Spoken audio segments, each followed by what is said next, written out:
Ya, Assalamualaikum warahmatullahi wabarakatuh. Jumpa lagi bersama kami di channel Himpunan.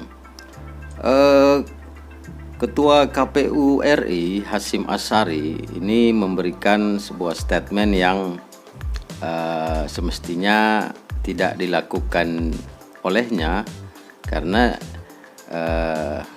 Hasyim ini adalah ketua KPU. Jadi tidak semestinya dia membuat opini publik yang masih liar ya itu. Dan ini dikritik oleh beberapa partai ya, orang-orang partai seperti orang dari PDIP dan juga Nasdem. Jadi ketua KPU ini dianggap offside gitu ya. Dianggap juga genit gitu, karena memang bahwa sistem proporsional terbuka itu merupakan sebuah ketetapan KPU. Itu semenjak sebuah ketetapan yang sudah diketok oleh Mahkamah Konstitusi pada tahun 2009, sejak 2009 kalau tidak salah itu ya. Dan ketika ingin merubah itu menjadi dari proporsional terbuka ke proporsional tertutup, maka harus digugat kembali di MK. Dan ini tentu saja menambah lagi persoalan baru gitu ya. Sedangkan pemilu itu tinggal 12 bulan lagi kalau kita hitung dari hari ini. Itu. Jadi pernyataan ketua KPU ini memang tidak semestinya dia katakan itu, karena itu kan akan menjadi bola liar dan tafsir-tafsir liar di masyarakat itu. Jadi pemilu itu kalau menggunakan proporsional tertutup, maka hanya akan mencoblos partai saja, bukan caleg. Sedangkan hari ini aturan yang dipakai itu adalah proporsional terbuka. Jadi saat pemilihan legislatif itu orang mencoblos caleg gitu.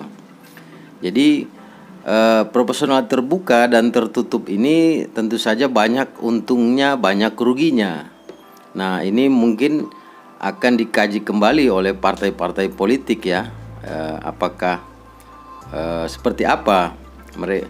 Tapi yang jelas aturan yang dipakai hari ini adalah proporsional terbuka gitu. Jadi tidak ada proporsional tertutup.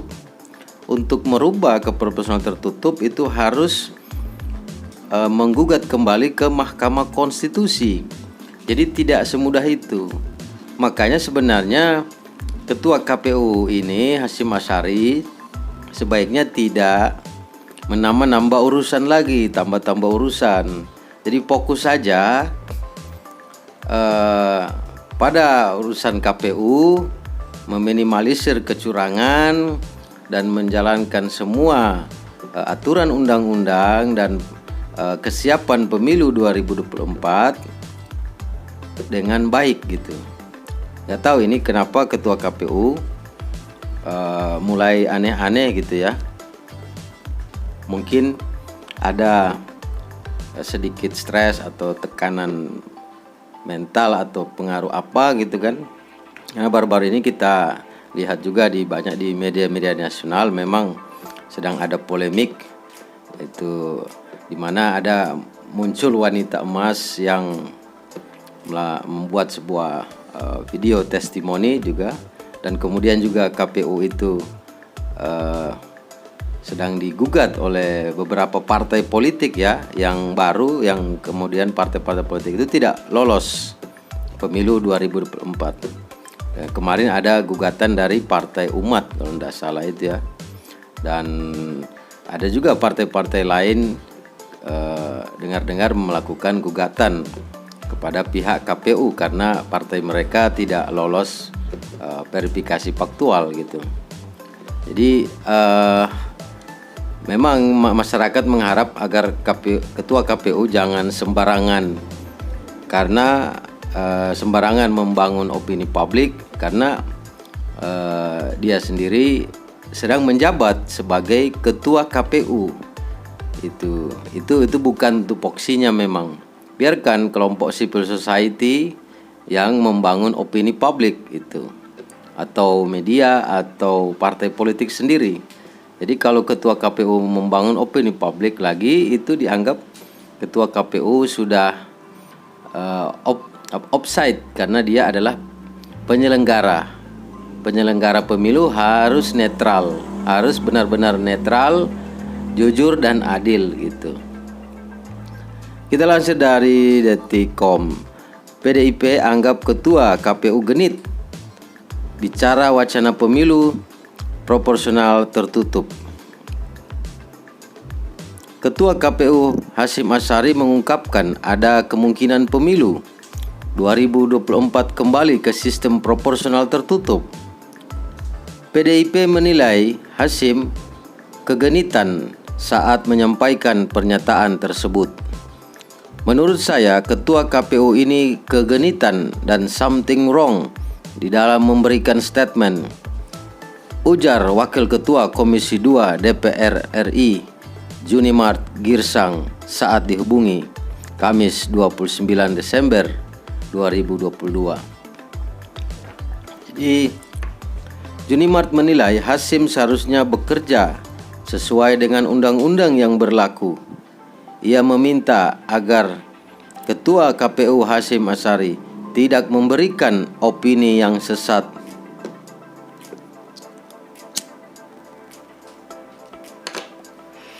Memang ini opini yang sesat karena memang aturan proporsional terbuka itu sudah ditetapkan oleh Mahkamah Konstitusi. Jadi ngapain lagi dibongkar-bongkar? Bongkar pasang itu hanya akan tambah urusan gitu. Karena padahal pemilu sudah sangat mepet ya, tinggal 12 bulan. Banyak persiapan yang harus segera dilaksanakan itu. Dia itu harusnya berbicara pada dan bekerja sesuai undang-undang, bukan bikin opini-opini sesat dan sesat, tutur Junimart Girsang. PDIP sendiri sebelumnya disebut PKB ikut mendorong wacana pemilu 2024 kembali ke proporsional tertutup. Menanggapi hal tersebut, politikus senior PDIP ini memberikan bantahan. Ini sama sekali tidak ada urusan dengan fraksi PDI Perjuangan, tuturnya. Ia menegaskan bahwa partainya tidak terkait dengan wacana tersebut. Junimart menyebut PDIP merupakan partai yang tunduk pada aturan undang-undang. Partai kami taat asas dan tunduk patuh kepada undang-undang, ujar Junimart. Sebelumnya, Ketua KPU Hasyim Asyari mengungkapkan ada kemungkinan pemilu 2024 kembali ke sistem proporsional tertutup. Hasyim mengungkapkan sistem itu sedang dibahas melalui sidang di Mahkamah Konstitusi. Ada kemungkinan, saya belum berani berspekulasi, ada kemungkinan kembali ke sistem proporsional, daftar calon tertutup, ujar Hasyim dalam sambutan acara catatan akhir tahun 2022 KPU RI di kantor KPU Menteng, Jakarta Pusat. Hasyim mengatakan sistem proporsional terbuka dimulai sejak Pemilu 2009 berdasarkan putusan MK. Dia mengatakan dengan begitu, maka kemungkinan hanya keputusan MK yang dapat menutupinya kembali. Maka sejak itu pemilu 2014-2019, pembentuk norma undang-undang tidak akan mengubah itu. Karena kalau diubah, tertutup kembali akan jadi sulit lagi bagi MK, ujarnya. Dengan begitu kira-kira polanya, kalau yang membuka itu MK, ada kemungkinan yang menutup MK, sambungnya. Jadi sebaiknya memang tidak lagi diribetkan undang-undang atau aturan pemilu ini lagi di Mahkamah Konstitusi. Jadi jika ini digugat kembali kemudian MK memutuskan merubah kembali, itu akan jadi seperti apa nantinya? Ini kan eh, pemilu kita ini kan sedang berada dalam kondisi sosial, ekonomi, politik global, internasional yang tidak normal itu.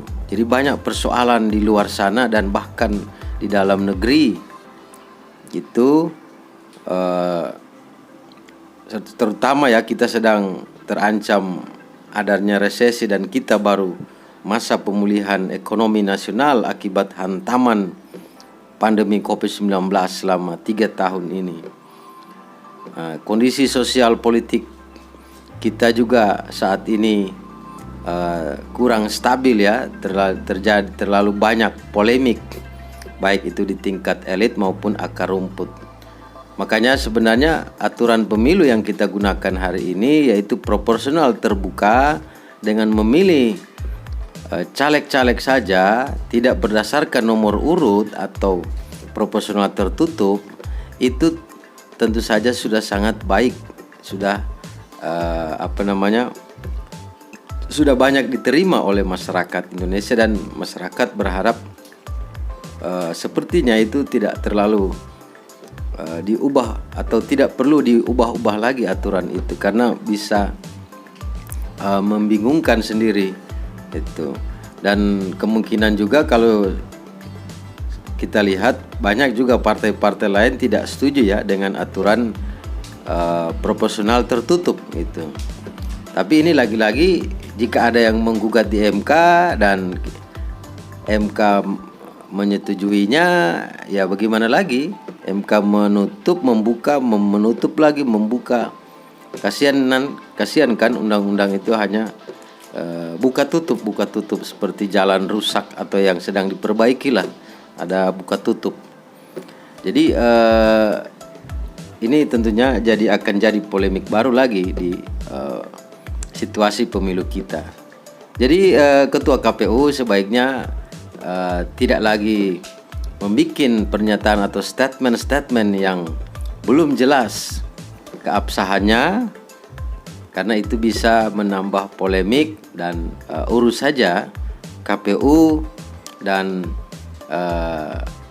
urus saja juga itu yang lagi ngamuk-ngamuk, ngomel-ngomel di videonya itu, yaitu wanita emas itu. Nggak tahu itu persoalannya gimana, karena ini tentu saja menambah semacam polemik dalam situasi menjelang pemilu. Jadi situasi menjelang pemilu itu harusnya stabil, tidak ada polemik tarik menarik, karena itu bisa berisiko terhadap para pemilih nanti yang akan kecewa jika mereka menganggap ada persoalan di dalam sistem pemilu kita. Ingat, konflik pemilu itu banyak menjadi penyebab kerusuhan sosial di negara-negara seperti yang terjadi di Timur Tengah. Begitu juga kemarin pemilu di Amerika Serikat, itu ada demonstrasi besar-besaran dan main serbu di dalam gedung Capitol Hill karena kekecewaan menganggap pemilu itu tidak normal. Nah, para pendukung dari calon presiden di Amerika saat itu kemudian demo dan menyerbu gedung Capitol Hill, gedung yang sangat sakral bagi simbol demokrasi di Amerika Serikat. Bayangkan saja, Amerika Serikat, negara yang sudah sangat maju dan modern demokrasinya, sistem teknologinya, masih saja ada indikasi-indikasi kecurangan pemilu, sehingga wajar kubu dari calon presiden yang kalah ini ngamuk dan protes, dan mereka mungkin sudah distrust terhadap penyelenggara pemilu saat itu. Begitupun di Suriah, Timur Tengah ya, banyak kerusuhan sosial dan perang itu akibat salah satunya adalah pemilu. Di Suriah sendiri dulu ketika Bashar Assad maju pada periode ketiga, itu dianggap pemilu itu curang. Nah, salah satu penyebabnya itu pemilu kemudian memicu kerusuhan sosial dan perang, dan negaranya hancur carut marut ya Suriah. Gara-gara salah satunya adalah ketidakpuasan terhadap hasil pemilu. Itu. Kemarin juga ketika di Suriah ada pemilu, orang juga menganggap sebagian itu wah hasilnya sudah direkayasa oleh rejim di Suriah. Jadi memang banyak perpecahan atau polemik atau kerusuhan sosial itu akibat dari ketidakpuasan pemilu. Di Indonesia juga 2019 itu kan ada kejadian demo-demo, bakar-bakaran di Jakarta, demo depan kantor Bawaslu, kemudian sengketa disidangkan di MK itu ya, gara-gara pemilu juga. Jadi potensi konflik dalam pemilihan umum itu benar-benar harus diantisipasi, dicegah sebaik mungkin agar tidak memicu ketegangan sosial politik, apalagi kerusuhan sosial politik.